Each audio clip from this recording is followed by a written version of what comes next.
Selamat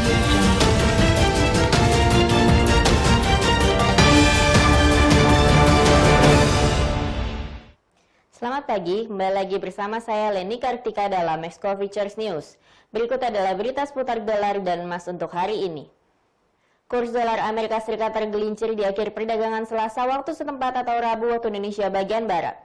Pelemahan terjadi karena selera resiko meningkat di tengah harapan adanya pemulihan ekonomi global yang akhirnya menekan permintaan untuk mata uang safe haven.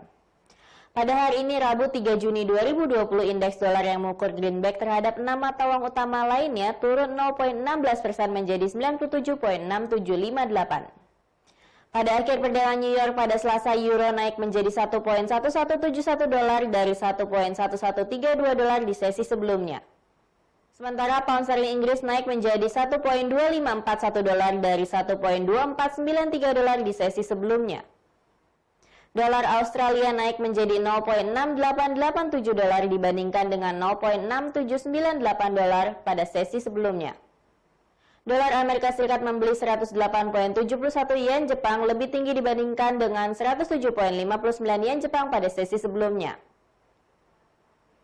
Dolar Amerika Serikat naik menjadi 0,9621 franc Swiss dibandingkan dengan 0,9617 franc Swiss dan turun menjadi 1,3515 dolar Kanada dibandingkan dengan 1,3577 dolar Kanada. Sementara itu, harga emas melemah 1% pada hari Selasa karena investor membukukan keuntungan dan Wall Street menguat karena optimisme atas ekonomi yang muncul dari pembukaan lockdown. Pada hari ini Rabu 3 Juni 2020, harga emas di pasar spot turun 0,9% menjadi 1.725,23 dolar per ounce, memberikan beberapa keuntungan dari awal sesi. Emas berjangka Amerika Serikat tergelincir 1% menjadi 1.733,20 dolar. Ekuitas Amerika Serikat naik karena optimisme seputar pembukaan kembali bisnis yang membayangi ketakutan akan ketegangan perdagangan dan aksi protes di Amerika Serikat.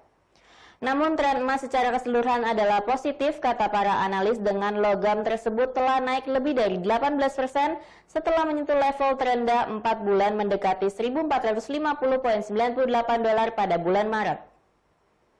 Sebagian besar diuntungkan oleh ketidakpastian ekonomi yang dipicu oleh pandemi dan kesibukan stimulus dari bank sentral global. China mengatakan kepada perusahaan-perusahaan milik negara untuk menghentikan pembelian kedelai dan daging babi Amerika Serikat dengan skala besar. Dengan salah satu dari mereka mengatakan pembelian jagung dan kapas Amerika Serikat oleh negara juga ditunda. Safe haven bullion mendapatkan dukungan lebih lanjut setelah Presiden Amerika Serikat Donald Trump berjanji untuk menggunakan militer untuk menghentikan protes yang meluas di kota-kota Amerika Serikat atas kematian seorang pria kulit hitam dalam tahanan polisi. Sementara itu, kepemilikan dalam dana yang diperdagangkan di bursa yang didukung oleh emas terbesar di dunia, SPDR Gold Trust, naik menjadi 1.128,40 ton pada hari Senin, tertinggi dalam 7 tahun terakhir. Data fundamental yang akan berdampak tinggi pada hari ini adalah di mana pada pukul 15.30 waktu Indonesia bagian Barat akan rilis data Final Service PMI. Untuk hasil rilis kali ini, indeks Final Service PMI Inggris diperkirakan sebesar 27,9. Hasil rilis yang lebih tinggi dibandingkan perkiraan akan cenderung menyebabkan pound sterling menguat. Lalu pada pukul 19.15 waktu Indonesia bagian Barat akan rilis data Non-Farm Employment Change Amerika Serikat versi ADP. Untuk bulan Mei 2020 diperkirakan jumlah jobs di Amerika Serikat versi ADP report akan berkurang sebesar 9,5 juta jobs. Hasil rilis yang lebih tinggi dari perkiraan akan cenderung menyebabkan US dollar menguat. Lalu pada pukul 21 waktu Indonesia bagian Barat akan rilis pernyataan suku bunga Bank of Canada dan keputusan suku bunga Bank of Canada. Diperkirakan Bank of Canada akan mempertahankan suku bunga acuannya pada level 0,25%. Jika Bank of Canada kembali memotong suku bunga acuannya, maka Canadian dollar akan cenderung melemah. Pada waktu yang sama, yaitu pukul 21 waktu Indonesia bagian Barat, juga akan rilis data indeks ISM Non-Manufacturing PMI Amerika Serikat bulan Mei 2020. Untuk bulan Mei diperkirakan indeks akan naik menjadi 44,2. Hasil rilis yang lebih tinggi dari perkiraan akan cenderung menyebabkan US dollar menguat.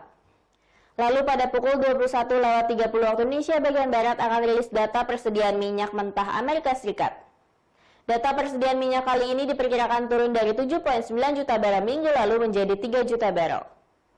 Jika hasil rilis lebih tinggi dari perkiraan, maka harga minyak terhadap dolar Amerika Serikat akan cenderung melemah. Berikut adalah forecasting strategi serta support dan resistance untuk hari ini.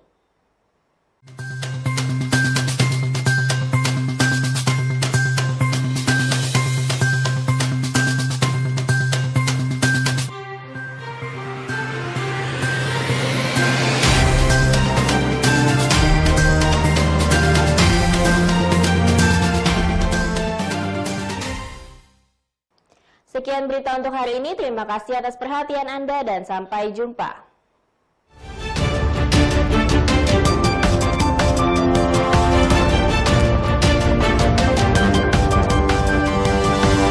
Thank you.